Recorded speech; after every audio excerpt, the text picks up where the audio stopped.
أعوذ بالله من الشيطان الرجيم. بسم الله الرحمن الرحيم. السلام عليكم ورحمة الله وبركاته. الحمد لله نحمده ونستعينه ونستغفره ونتوب إليه ونعوذ بالله تعالى من شرور أنفسنا ومن سيئات أعمالنا. من يهده الله فلا مضل له ومن يضلل فلن تجد وليا مرشدا. أشهد أن لا إله إلا الله وحده لا شريك له وأشهد أن محمدا عبده ورسوله. اللهم صل على محمد وعلى آل محمد كما صليت على إبراهيم وعلى آل إبراهيم إنك حميد مجيد. اللهم بارك على محمد وعلى آل محمد كما باركت على إبراهيم وعلى آل إبراهيم إنك حميد مجيد. أما بعد. Alhamdulillah wa syukrulillah wa la hawla wa la quwwata illa billah. Hadirin hadirat muslimin dan muslimat, jamaah salat maghrib isya yang dirahmati Allah SWT. Pertama-tama sekali kita merafakkan kesyukuran kehadirat Allah di atas nikmat yang Allah berikan kepada kita. Nikmat dapat hidup untuk menambahkan amal soleh kita, dan mudah-mudahan Allah memberikan kita kekuatan untuk menjaga iman kita dan terus berada dalam majlis yang mulia menuntut ilmu. Mudah-mudahan dengan kita sentiasa berada dalam majlis ilmu akan menjadi asbab untuk kita faham tentang Islam, tentang selok-belok agama kita, sehingga tidak menjadi fitnah kepada orang kafir, ataupun fitnah yang menyebabkan kadang-kadang orang kafir melihat orang Islam ni tidak seperti apa yang dinyatakan. InsyaAllah pada malam ini kita menyambung lagi perkongsian bacaan hadis ataupun fadail, sahih fadail amal.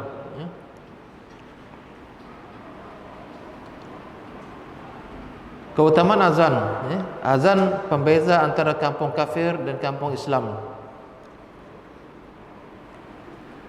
An Anas bin Malik radhiyallahu anhu qala kana Rasulullah sallallahu alaihi wasallam yughiru idza tala'a al-fajr wa kana yastami'u al-adhana fa in sami'a adhanan amsaka wa illa aghara fa sami'a rajulan yaqulu Allahu akbar Allahu akbar faqala Rasulullah sallallahu alaihi wasallam 'ala al-fitrah thumma qala asyhadu an la ilaha illallah asyhadu an la ilaha illallah faqala Rasulullah sallallahu alaihi wasallam kharajta minan nar fanazaru fa idza huwa ra'i mi'zan. Rawah Muslim. Pada Anas bin Malik radhiyallahu anhu, dia berkata Rasulullah SAW bersemangat pada saat terbit fajar dan baginda mendengarkan azan menjelang subuh ni ataupun yang mana muazin akan melaungkan azan, Rasulullah semangat, bersemangat Rasulullah ni. Jika telah mendengar azan, baginda menahan diri. Jika tidak, maka baginda sangat bersemangat. Lalu baginda mendengar seorang mengucap kalimah Allahu Akbar, Allahu Akbar, Allah Maha Besar, Allah Maha Besar. Rasulullah SAW bersabda menurut fitrah. Kemudian orang tersebut mengucap kalimah asyhadu an la ilaha illallah, asyhadu an la ilaha illallah, aku bersaksi tidak ada ilah, tidak ada Tuhan yang wajib disembah melainkan Allah. Lalu Rasulullah SAW bersabda, kamu telah keluar daripada api neraka. Para sahabat segera menoleh. Ternyata orang tersebut adalah pengembala kambing. Tuan-tuan dan puan yang dirahmati Allah SWT, hadis sendiri Al-Imam Muslim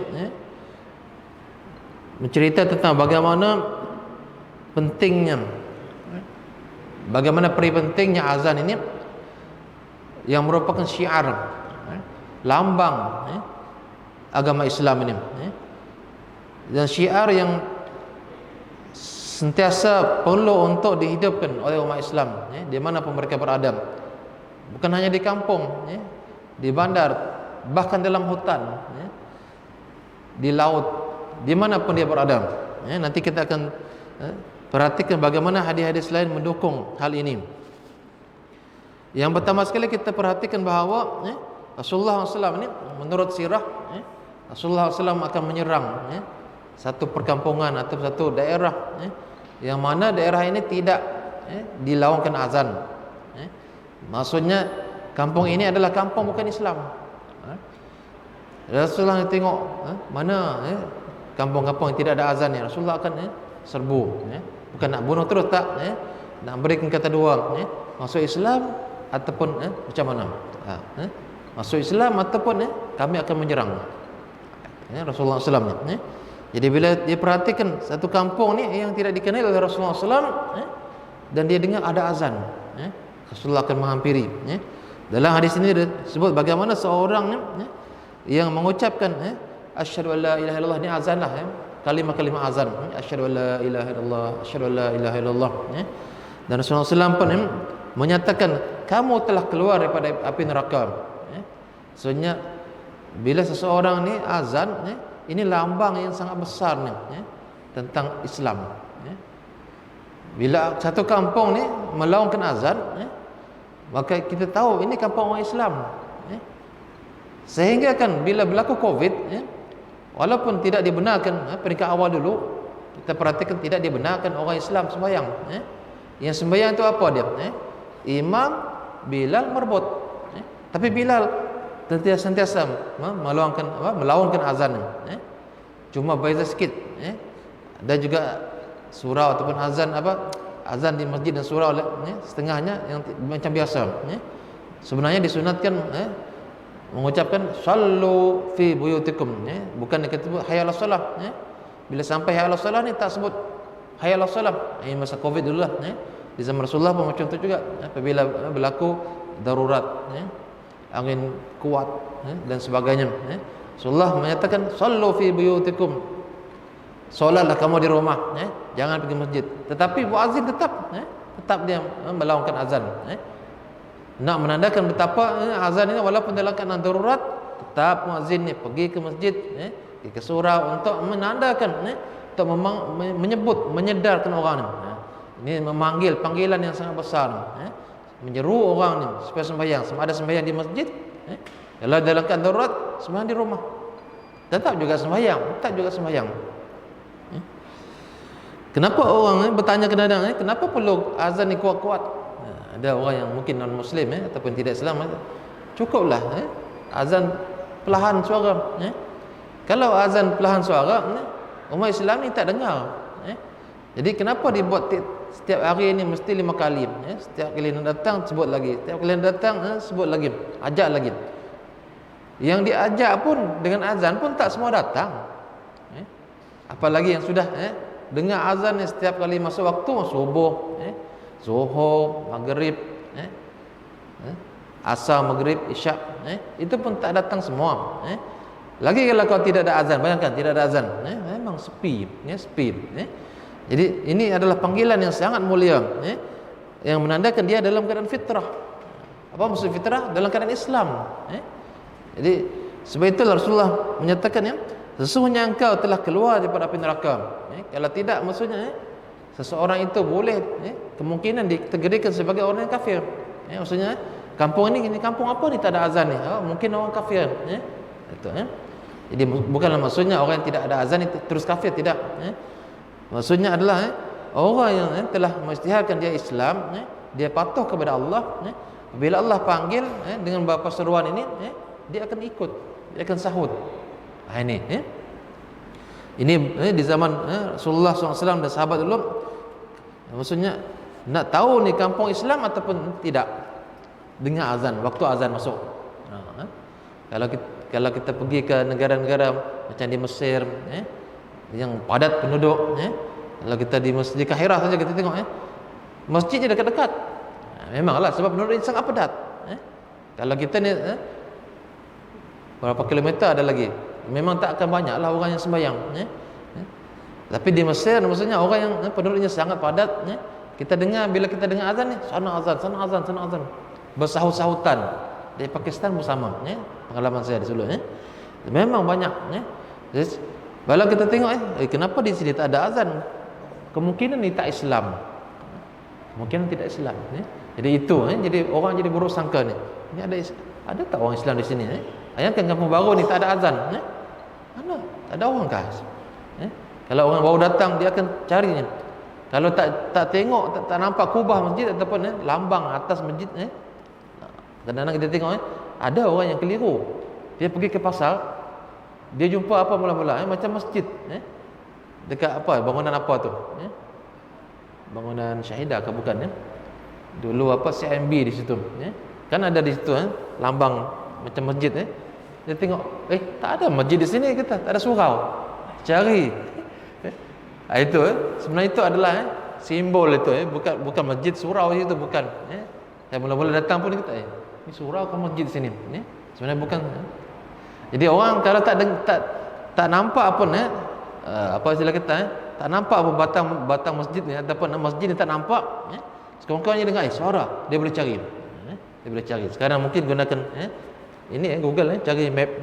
Oh ada ni masjid ni.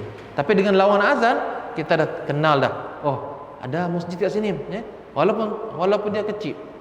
Surau kita dengar, Ini lambang yang memang Allah telah syariatkan agar umat Islam ni menghidupkan, menjaga walaupun dalam keadaan bagaimanapun. Kita tengok lagi hadis yang lain.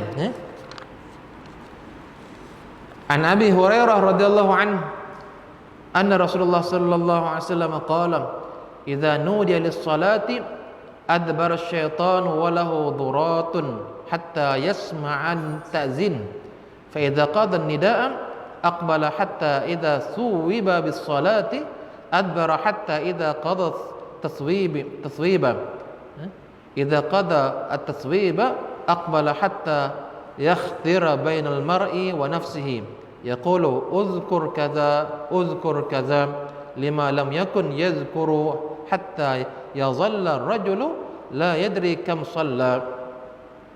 Rawah al-Bukhari.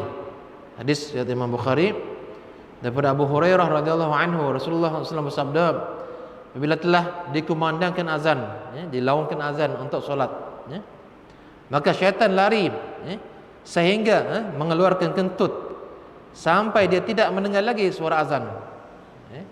Tengok dahsyatnya azan ni. Syaitan ini benda lain tak ada. Kalau haiwan dia tak heran pun dengan azan, cuma dia heran. Kalau dia tengok syaitan ni dia heran, kenapa ni berlari-lari semua lari. Jadi azan ini dia merupakan satu apa istilah kita, senjata yang berat, yang bila syaitan dengar aja dia lari. Sebab itu kadang-kadang kita tengok orang yang kena rasuk ni, kadang-kadang orang tak tahu nak buat apa-apa ruqyah, azan je. Dan ada gangguan dalam rumah kan, azan je. Itu yang instan lah. Kalau yang lain tu ruqyah panjang sikit, baca apa lagi, baca. Tetapi azan tu sendiri menghalau syaitan ni. Sehingga kan syaitan disebut dalam hadis ini berkentut. Kentut lagi, terkentut-kentut dia. Sehingga dia tidak dengar azan, sebab dia sakit, dia rasa disakiti dengan azan ini. Bayangkan orang Islam kalau dia dengar azan dia rasa sakit tu, itu alamatnya tak elok. Saya tak kata dia syaitan. Kalau kata apalah azan, asyik azan je. Siapakah dia? Kalau dia baca aku baca Islam, aku baca kalimah syahadah juga, kata aku Islam juga. Oh, itu kena ada pertanyaan yang perlu dijawab oleh sendirilah. Ada question mark istilahnya. Macam mana orang Islam dia sendiri tidak suka dengan azan. Syekh nak berbunyi je subuh ni, aku masih nak tidur. Kalau orang tak Islam saya tak heran. Kata ada dulu kes, ada dulu di Masjid Syikirin ada yang tinggal di BMC ni, dia komplain lah. Bila komplain akhirnya yalah kita datang, Ustaz Wan pun datang juga. Kita panggil dia jabat pentadbiran Masjid Syikirin, bincang elok-elok lah. Ini azan ni bukannya menyakitkan orang, tidak menyakitkan orang. Sehingga sekarang kami tidak keluarkan suara. Kalau ceramah kita tak keluarkan, takut mengganggu orang. Ceramah tidak khutbah aja kita keluarkan suara. Kalau azan kita keluarkan. Nah itu sebab dia dekat dengan apa, rumah sakit di situ, BMC. Jadi kita ambil perhatian juga dan juga kita buat pertimbangan lah. Dulu kita keluar suara sehingga kan berkilo-kilometer suara dengar ceramah. Tapi sekarang ni azan kita dengar lah. Jadi orang yang non muslim memang mereka tak faham, ya. Ada jenis orang yang suka, ya, memang dia kata aku suka dengan azan pagi ni, biar aku bangun awal, aku boleh buat kerja awal. Ini ada, tapi ada yang tak suka, jadi kita tak boleh paksa, ya. Tapi kalau lah orang Islam sendiri ni tak suka, ini satu penyakit ni, dia kena diruqyah. itu apa simbolik saya lah, ya. Sebenarnya ruqyah ni kadang-kadang di ruqyah pun tak juga. Sebenarnya dia keimanan seseorang ni, keimanan dia, maksudnya dia beriman kepada Islam, ya, beriman kepada Allah ni dan Rasulullah ni, ya. Dia akan suka benda-benda yang Allah suka, ya. Azan ni Allah menyukainya, ya. Agar orang-orang yang beriman ni, ya, yang Islam ni, ya, juga menyukainya, mendatangi seruan tersebut, ya. Bila ada orang yang tidak suka ni, ini pun, ya, dia macamlah makhluk ni tadilah, ya. Dia dengar tu lari, tak nak, ya, tak nak. Apabila azan telah selesai, ya, dah habis dah, ya. La ilaha illallah, ya. Allahumma salli ala sayyidina Muhammad wa ala ali sayyidina Muhammad. Allahumma rabb hadhihi at-tammah wa salatan qaimah. Baca doa, ya. Selawat dulu, kita baca doa, ya. Apa yang dibuat oleh syaitan ni? Kita tengok, ya. Apabila azan telah selesai, dia itu syaitan muncul kembali sehingga pada saat solat iqamat, ya, ataupun dimulakan, dilakukan iqamah, dia baru pergi lagi. Dia macam tu, ya. Dia rupanya dia pergi dan datang, ya. Azan dia lari daripada jauh sampai dia tak dengar. Kalau dengar dia sakit, itu, ya. Kalau ada orang yang rasa sakit tu, itu bahaya tu, ya. Dia kena jumpa, ya, orang yang pandai ruqyah, ya. Kenapa saya sakit bila ada azan, ya? Dia kena macam tu, ya. Oh, ini ada sesuatu yang perlu di repair, ya. Dirawat, ya. Jadi syaitan ni bila dah habis azan dia datang lagi. Dan kita fikir, tadi azan dah ada dia kat sini, dah lari dah. Tak, senyap-senyap dia datang lagi. Dia bukan macam kita berjalan lambat-lambat, dia laju. Datang lagi, tadi baru dia lari, kalau ikut azan, ada hadis ni, dia lari, lepas tu datang lagi. Bila iqamat dia lari lagi. Sakit juga dia kena iqamat tu, Allahu akbar, Allahu akbar, asyhadu la ilaha illallah, asyhadu anna Muhammadar Rasulullah, sampai akhir, dia pun sakit, lari lagi. Gitu, ya. Sampai ketika iqamat sudah selesai, dia muncul kembali sehingga dia dapat memasukkan bisikan antara seseorang dan batinnya. Jangan kita fikir kita solat ni dia tak kacau, mana ada syaitan berani nak kacau orang solat. Tak, itulah masa dia untuk masuk di celah-celah sembahyang ni, Kalau ikut Rasulullah ni, kalau kita sembahyang jarang-jarang ni memang dia masuk. Tapi sekarang kita tak ada pilihan, tak ada pilihan. Jarang-jarang. Antara satu sab memang bukan hanya seorang, dua orang pun boleh masuk, kalau ikut yang formal lah, tapi nanti insya-Allah, semoga reda, dan tak ada covid lagi, kita rapat balik insya-Allah. Sekarang apa boleh buat, tak ada pilihan, Jadi bila iqamat selesai, dia pun datang, datang dan pergi mana? Bisik setiap orang solat ni, tak ada yang terkecuali, banyak ke syaitan? Banyak. Bukan satu, ini satu batalion mungkin, setiap orang yang solat tu akan mendapat gangguannya, Jadi orang-orang yang sentiasa berlindung, dengan Allah SWT, Syaitan berkata, ingatlah ini, ingatlah itu. Ini perkara yang sebelumnya, tidak diingatinya sampai orang itu tidak tahu lagi berapa jumlah rakaatnya. Ketika sebelum solat ni, ni kunci tu, alah, ni aku angkat barang kau tadi, tak ingat, dia tak ingat mana dia letak barang, Tadi ada sebuah surat, yang penghulu bagi, nak bagi kepada pengerusi surau ataupun masjid, mana aku letak tadi, cari, tiba-tiba dalam solat tu ingat, oh, rupa-rupanya tak almari, aduh, nantilah lepas isyak aku ambil. Itu syaitan yang ingatin kita. Syaitan tahu tak apa yang kita buat tadi? Tahu. Ada syaitan yang mengikuti di rumah lagi, di rumah. Apa yang dia lupa, dia cari apa yang kita lupa, Dia akan ingatkan kita ketika kita solat, Ingat tak tadi barang yang lupa? Oh, ketika solat itulah dia datang menjelma, Menjelma ni, pelik betul, kadang-kadang, Itu Rasulullah sebut dalam hadis ini. Dan realitinya kita mengalami, kita mengalami hal ini, Sehingga kan dia tidak tahu berapa rakaat. Ini bahayanya kalau imam. Kalau makmum masih okey sebab ada yang cover. Imam berapa rakaat ni? Ingatlah, ikut je imam. InsyaAllah kita tidak akan ini salah. Tapi kalau imam tiba-tiba rakaat kelima masih angkat, bangun lagi. Saya pernah, subhanallah, salah lah saya tu, turunlah, janganlah lawan okey. Orang di belakang dua tiga suara, kadang-kadang ada yang senyap dia tak berani, dia pun hayal juga. Ada makmum di belakang ni sepatutnya dia tegur, dia tak berani. Dia pun tak confident sebab apa? Dia takut silap. Subhanallah, tak kuat bunyi macam betul ke tidak ni? Tetapi kita boleh rasa kalau imam ni, dia boleh rasa orang kiri kanan dia dengan pandangan tepi mata dia. Kenapa orang tak bangun? Rupanya saya seorang yang naik. Itu rakaat kelima saya pun masih bangun lagi untuk salat isyak. Salat isyak rakaat bangun lagi. Jadi syaitan yang lupakan. Dalam solat tadi macam-macam ingat. Membaca, mulut membaca. Itu pelik mulut membaca, dia tak berhenti membaca Al-Fatihah ni. Overlearning kata orang putih.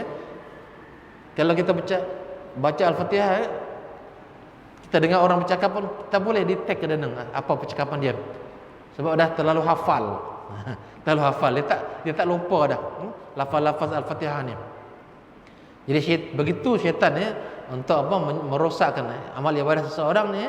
Kalau dia tidak mampu untuk memberhentikan orang itu, menyuruh untuk buat maksiat, okey buatlah. Nanti aku akan cari cara lain untuk menyesatkan. Dengan apa? Bisik. Dia bisik. Kalau tak ada benda yang dilupa, nanti macam cerita nanti. Nanti lepas isyak ni kena pergi mana nak pergi Fali. Nak beli bawang dah habis dah ni. Macam-macam nanti 12 bulan 12 apa namanya mini market baru dibuka di Tanjung Batu. Tengah solat tak ingat semua. Ingat semua benda-benda pelik ni. Sehingga kan orang itu tidak tahu lagi berapa jumlah rakaat solatnya. Dalam riwayat Muslim disebut apabila telah dikumandangkan azan untuk salat, dia lari sampai terbirit-birit ataupun berkentut-kentut. Cuma kita tak dengar, itu saja. Imam Nawawi rahimahullah berkata, syaitan lari dikarenakan betapa agungnya perkataan azan ini. Lafaz-lafaz azan ini sangat agung. Ini bukan perkataan kita. Walaupun azan ni dilawan oleh manusia, tapi manusia ni melawankan kalimah-kalimah yang diajar oleh Allah SWT. Allah punya ni, bukan milik kita sebenarnya. Azan adalah milik Allah. Azan itu milik Allah. Jadi syaitan lari disebabkan oleh betapa agungnya perkara azan ataupun kalimah-kalimah dalam azan ni. Perkara azan ni sangat penting. Mengingat apa yang yang terkandung di dalamnya berupa kaedah-kaedah tauhid, juga penonjolan dan penampilan, penampakan syiar-syiar Islam. Itu syiar Islam tu, azan ni syiar Islam. Dia kaedah tauhid. Kalau kita boleh berawal Allahu Akbar, Allahu Akbar, asyhadu an la ilaha illallah, itu apa? Dua kalimah syahadah. Dua kalimah syahadah. Asyhadu anna Muhammadar Rasulullah. Hayya 'alas shalah. Baru kita ajak manusia untuk sembahyang. Baru kita nyatakan bahawa siapa yang sembahyang dia akan berjaya. Berjaya di dunia dan di akhirat. Begitu sekali kalimah ini. Bila ada anak yang baru lahir pun kita tak sebut benda lain. Kita tak berbisik-bisik, kita sebut azan. Kita azan kena anak ini, laki perempuan sama. Bila orang nak mati pun kalimah la ilaha illallah juga. Orang nak mati dah talqinkan. Kita baca dia la ilaha illallah. Sampai dia dah baru mengucap, kita berhenti cakap. Begitu sekali ni permulaan kalimah tauhid. Ketika nak mati, nak berangkat ke alam barzakh, alam yang lain pun kalimah tauhid juga. Tetapi tidak semua orang boleh mengucap kalimah tauhid. Ketika akhirnya ini ada kajian daripada pihak di hospital sebenarnya, bukan pihak hospital tapi ada pihak NGO mungkin. Mereka ni buat kajian, dia cuba untuk mengajar orang-orang yang nak mati ni baca la ilaha illallah. Tak semua boleh. Ada yang memang tak boleh ucap. Tak boleh ucap. Bila diperhatikan orang yang boleh mengucap ni, ditanya ahli keluarganya, apa rahsia dia boleh mengucap ni? Oh, dia ni orang yang rajin jaga solat dia, dia rajin jaga sembahyang witirnya, dia suka bersedekah, dia suka baca Quran. Ada amalan-amalan tertentu yang mereka jaga ketika mereka hidupnya. Ketika nak meninggal dunia ni, Allah tolong untuk mereka mengucap la ilaha illallah. Rasulullah menyebut, man qala la ilaha illallah fi akhir kalami dakhal jannah. Siapa yang dapat mengucap la ilaha illallah di akhir kehidupannya, maka dia masuk syurga. Sehingga dalam hadis lain dia katakan, walaupun dia berzina, walaupun dia mencuri, pernah dia berzina, pernah dia mencuri, tapi dia tidak mensyirikkan Allah, dia boleh masuk syurga. Kalimah sangat mahal. Kalimah ni sangat mahal. Dia adalah kalimah atau disebut sebagai miftahul jannah. Dia adalah kunci syurga. Kunci syurga ataupun pintu gerbang, pintu gerbang masuk Islam. Kita tengok lagi keadaan-keadaan yang di zaman Rasulullah SAW dulu, bukan hanya di masjid, di surau diazankan, tetapi juga ketika bepergian, bermusafir. Keutamaan azan saat bepergian, berada di atas gunung dan lainnya, meskipun dia sendirian. Ini memanglah ini mungkin kita rasa janggal sikit, seorang-seorang tak payahlah azan. Sebenarnya kalau ikut disunatkan juga, disunatkan juga. An Abdullah bin Abdurrahman ibn Abi Sa'sa'ah al-Ansari anna Aba Sa'id al-Khudri qala lahu inni araka tuhibbu al-ghanam wal badiyah fa idza kunta fi ghanamika aw badiyatika fa azanta bis salati farfa' sawtaka bin nida' fa innahu la yasma'u mada sautil muazzin jinnun wala insun wala syai'un illa syahida lahu yaumil qiyamah. Qala Abu Sa'id sami'tuhu min Rasulillah sallallahu alaihi wasallam. Daripada Abdullah bin Abdurrahman bin Abu Sa'sa'ah al-Ansari, Abu Sa'id al-Khudri pernah berkata kepadanya, sesungguhnya aku melihatmu menyukai kambing dan gurun. Jadi perawi hadis ini dia cerita tentang kepada salah seorang sahabat lah, daripada Abdullah bin Abdurrahman. Aku tengok kamu ni kata suka kepada kambing dan juga gurun. Gurun maksudnya gurun dan ada bukit bukau lagi, gunung ganang. Ini sahabatnya dia mengembala kambing. Jadi dia kata apa? Apabila kamu berada di tengah kambing-kambingmu ataupun gurun ni sahara, lalu kamu mengumandangkan azan untuk solat, maka keraskanlah suaramu ketika azan, walaupun seorang. Itu kadang kita pergi ke laut, tangkap ikan, tapi pergi ke hutan, ataupun tepi pantai kah, ini dah masuk waktu ni. Takkan kita nak bekerja ke masjid, memang jauh contohnya. Kalau dekat apa, kalau memang tugas dia kata, ingat aku kena balik awal ni, ini nak masuk waktu dah 15 minit. Tapi kalau kita ramai-ramai, memang program kita di luar daripada di luar kawasan, kita kena sembahyang di situ, kita azan, lantik seorang azan, tidak perlu pakai mic, azan dengan suara asli dia. Kalau dia ada mic, okey.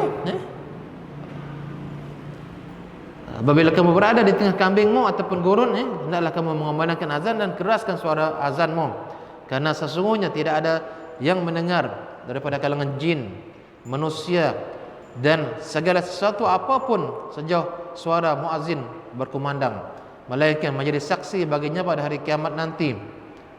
Dan Abu Sa'id berkata, aku mendengar ini langsung daripada Rasulullah SAW. Ini kelebihan azan, kelebihan azan dan kelebihan orang yang melakukan azan. Sedangkan dalam hadis lain dia katakan, kita ada disebut di sini, nanti ada kelebihan orang yang azan ni. Dia kata kalau tidak, semua orang nak berebut. Sebab apa kelebihan azan ni? Kalaulah manusia tahu, kata Rasulullah SAW dalam hadisnya, apa yang ada dalam saf pertama dan juga azan, nescaya mereka akan sanggup untuk berundi. Undi kata, tak boleh azan. Siapa yang dapat undi, baru dia dapat azan. Siapa dapat saf pertama, barulah dia masuk dalam saf pertama. Nak menandakan betapa besarnya ganjaran yang disediakan oleh Allah kepada orang yang azan, dan juga berada pada saf yang pertama. Jadi ini di antara nasihat salah seorang sahabat Nabi yang juga perawi ini, kalau engkau keluar daripada daerahmu ataupun kau sedang membawa kambing, mungkin lama nak pergi, nak bawa balik ke tempat ataupun kampung, maka kuatkan azan lah, masuk waktu azan. Dulu mungkin bukan mungkin lah, dulu memang orang azan ni tak ada jam, handphone pun tak ada. Kalau sekarang ni kita tengok dah berbunyi dah, automatik berbunyi. Jam pun tak ada jam. Dulu orang tengok matahari, dan tengok apa, bayang-bayang dia, dah masuk ke belum ni. Mereka dah biasa dah, dah masuk dah, mereka pun azan. Jadi sahabat ini diarahkan oleh sahabat yang merawi hadis ini. Dia kata, bila engkau berada di gurun atau di mana-mana tempat dah, di atas gunung kan, hendaklah engkau laungkan azan walaupun seorang. Keraskan suaramu, sebab dengan kerasnya suara kamu akan tersebarlah, akan didengar oleh sebanyak mungkin makhluk Allah, bukan hanya manusia. Manusia untuk dia datang menjawab azan ni, maksudnya datang ke tempat yang diazan, tapi yang lain dengar aja, itu jadi saksi pada hari kiamat kelak. Jadi saksi, tidak ada satu pun di kalangan jin, kata, bahkan manusia dan segala sesuatu apapun, pokok, air, batu, pasir, daun-daun, semuanya akan mendengar ni azan ni, sampai terakhir sekali tak dengar dah. Berapa banyak yang mendengar azan tu, itu kelebihan orang yang azan. Ini akan menjadi saksi pada hari kiamat, kata Rasulullah SAW, akan jadi saksi. Maksudnya dia telah azan, apa yang dibagi nanti akan diberikan ganjaran pahala yang sangat besar. Itu. Kita tengok ada komentar daripada penyusun buku ataupun kitab ini. Perkataannya Abu Sa'id berkata, aku mendengarnya, maksudnya perkataan yang terakhir ini, iaitu sungguhnya tidaklah mendengar manusia, jin, segala yang mendengar. Ibnu Khuzaimah telah meriwayatkan hadis ini daripada riwayat Ibnu Uyainah dengan redaksi yang lain.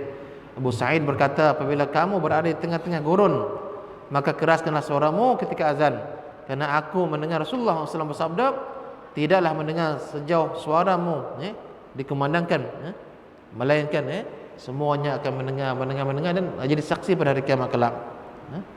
Ini kelebihan orang yang azan. Jadi kadang-kadang kita tengok orang ada di kampung kata, tak ada orang, tak payahlah azan. Dia tak minat nak azan, ataupun tak ada semangat. Allah kata, tak ada orang di kampung ni. Kalau tak ada mic, kalau ada mic on, azan dia. Nanti insya-Allah datang. Berapa orang tak kira lah, berapa orang tak kira lah. Yang penting maksudnya dia dapat, ini satu syiar, satu lagi dia dapat ganjaran yang Allah sediakan yang sangat besar, yang mana Allah bagi setiap makhluk yang mendengar dia ni menjadi saksi kepada dia. Itu beri syafaat sebenarnya, syafaat. Kata, dia azan dulu, dia dulu azan dulu pada tarikh sekian, pada tempat sekian, masya-Allah. Kemudian dalam hadis yang lain lagi kita tengok, an Uqbah ibn Amir radhiyallahu anhu qala sami'tu Rasulullah sallallahu alaihi wasallam yaqul ya'jabu rabbukum min ra'i ghanamin fi ra'si shadhiyatin bi jabalin yu'azzinu bis salati wa yusalli fa yaqulu Allah azza wa jalla unzuru ila 'abdi hadha yu'azzinu wa yuqimu as-salata yakhafu minni qad ghafartu li 'abdi wa adkhaltuhu al-jannah. Rawah Abu Daud. Hadis ini diriwayatkan oleh Imam Abu Daud. Kepada Uqbah bin Amir, dia berkata, aku mendengar Rasulullah SAW bersabda, Tuhan kamu merasa kagum kepada seorang pengembala kambing yang berada di lereng gunung, yang mengumandangkan azan, solat, dan dia menunaikan solat. Subhanallah. Ini cerita tentang orang yang di zaman Rasulullah SAW. Allah tengok ada seorang yang mengembala kambing. Yalah, kalau kita tengok ada jenis kambing yang memang dia ni digurun ataupun dia memanjat. Tengok kita dalam dalam Net Geo, geografi. Tengok ni kambing-kambing ni memanjat-manjat ni. Ada sikit di kawasan, dia azan dan dia solat di situ. Tempat yang bersih lah, tempat yang bersih lah maksudnya. Jadi Allah SWT takjub. Takjub dia, suka Allah tengok orang ni. Sehingga Allah menyatakan, lihatlah hamba-Ku ini yang mengumandangkan azan dan mendirikan solatnya, kena takut kepada Aku. Sungguh Aku telah mengampunkan dosa-dosa hamba-Ku ini dan memasukkannya ke dalam syurga. Subhanallah. Azan ni boleh menyebabkan orang masuk syurga. Subhanallah. Mungkin orang tak datang, yang dengar tu kambing-kambing je, tak ada orang, tak apa. Tapi Allah bagi ganjaran kepada dia. Orang ini kata, aku masukkan, aku ampunkan dosa dia. Orang yang azan ni, Allah ampunkan dosa dia. Sebab dengan sebab dia melakukan azan, orang datang. Orang datang. Kadang-kadang kita tak ada azan, ada jenis manusia dia tunggu azan. Ada jenis manusia dia kata, tak ada azan pun datang ke masjid, dan ke surau tak apa. Ada jenis orang yang memang tak ada azan kata, pelik juga. Dia sembahyang di rumah. Kalau ada azan, memang orang akan ditarik datang. Lagilah azan ni suaranya sedap. Kita pun suka dengar. Walaupun dah berkali-kali kita tengok, ada orang azan, sedap azan ni. Siapa azan ni? Nak dengar, datang. Tak ada kadang-kadang dia tak datang. Azan biasa. Inilah ini macam azan Mekah ni. Datang. Suka dengar, seronok dengar azan. Jangan kata orang Islam, orang tak Islam pun ada yang seronok dengar. Dia komen apa kata, tak pernah aku dengar kata-kata macam ni. Syahdu dia kata, tenang jiwa. Dan Allah bagi hidayah kepada dia. Ada yang masuk Islam selepas dengar azan. Ada dalam YouTube, dia tengok ada seorang ni, dia suka nak tanya, dia bagi pendapat, apa pendapat kamu dengar ni. Lepas itu dia akan bagi komen. Aku tak pernah dengar, dia kata, tetapi ni kalimah yang memang ajib, pelik, dia kata, memang tenang jiwa dengar. Itu kalimah Allah yang ini syariatkan. So dia mungkin insya-Allah dia akan masuk Islam. Tengok, ada yang juga entah beratus-ratus kali pun, sampai dia mati pun tak meluk Islam. Memang belum ada hidayah. Itu. Jadi janganlah orang Islam sendiri mengambil sikap seperti itu. Dengar dah beribu-ribu kali dah, tak ada apa kesan. Nauzubillah min zalik. Nauzubillah min zalik. Kita tengok lagi hadis.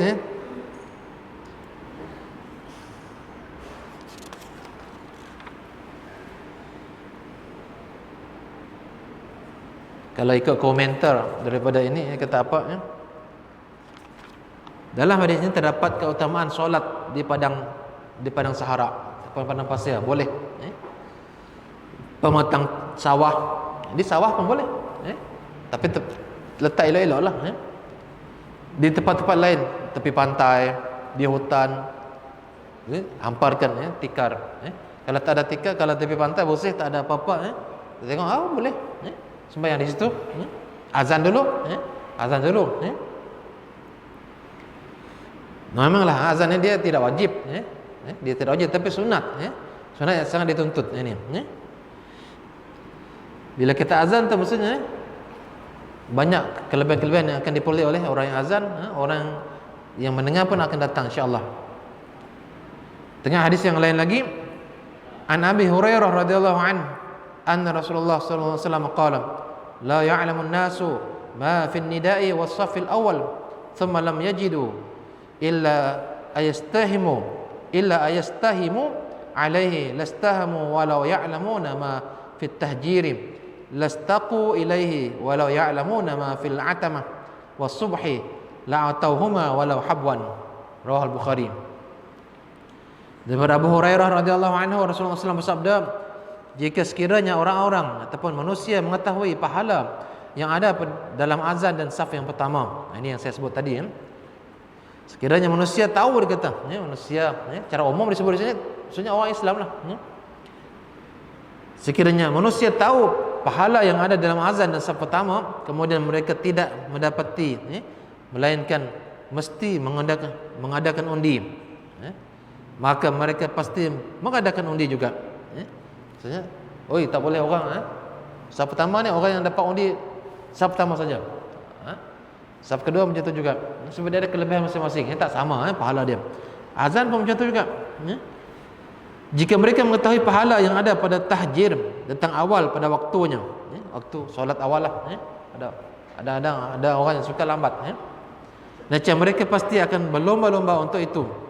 Jika mereka mengetahui pahala yang terdapat dalam salat isyak dan salat subuh, macam mereka pasti mendatanginya walaupun harus merangkak. Tapi Malaysia tak dia bagi tahu, cuma dia bagi signal saja. Pahala salat berjamaah subuh dan isyak sangat besar. Kalau salat isyak seperti solat tahajud atau salat sunat malam, qiyamul lail sepanjang malam. Kalau salat jemaah subuh seperti qiyamul lail sepanjang malam. Mana ada orang mampu untuk qiyamul lail sepanjang malam? Tak ada. Walaupun dia tadi aku tak sempat qiyamul lail, dia dapat pahala.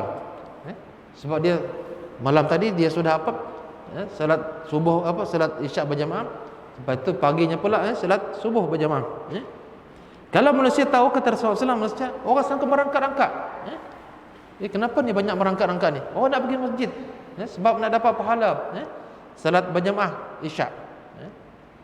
Subuh, itu juga subuh pun sanggup. Siapa yang merangkak-rangkak? Orang yang tahu ni, tapi tak ada yang tahu. Baca hadis ni dah berkali-kali, kadang kita dengar. Dengar dah dulu ustaz. Ya, dengar dah ustaz. Tapi tak ada, memang.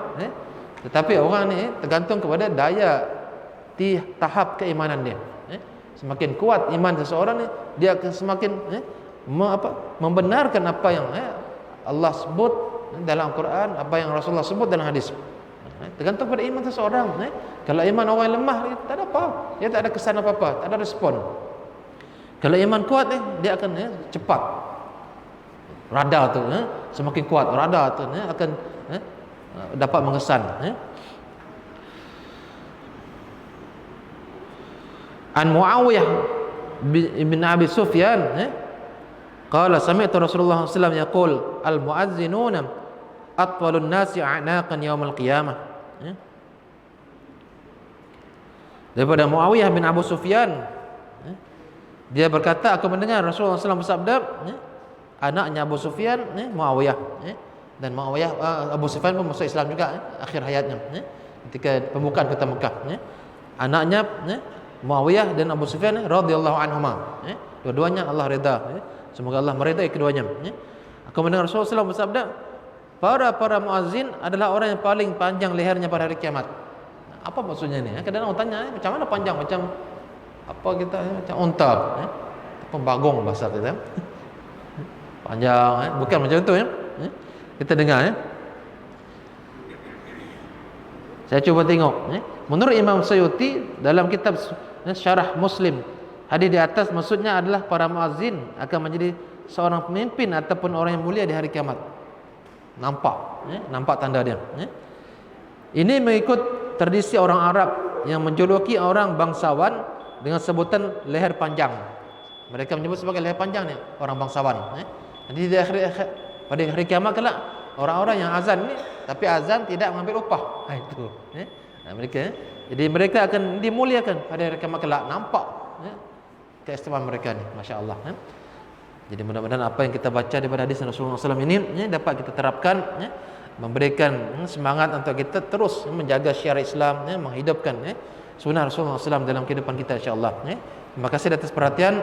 Mohon maaf atas kekurangan dan kelemahan. Subhanakallahumma bihamdik asyhadu an la ilaha illa anta astaghfiruka wa atubu ilaik. Bismillahirrahmanirrahim. Wal 'asr innal insana lafi khusr illa allazina amanu wa 'amilus solihat wa tawassaw bil haqqi wa tawassaw bis sabr. Assalamualaikum warahmatullahi wabarakatuh.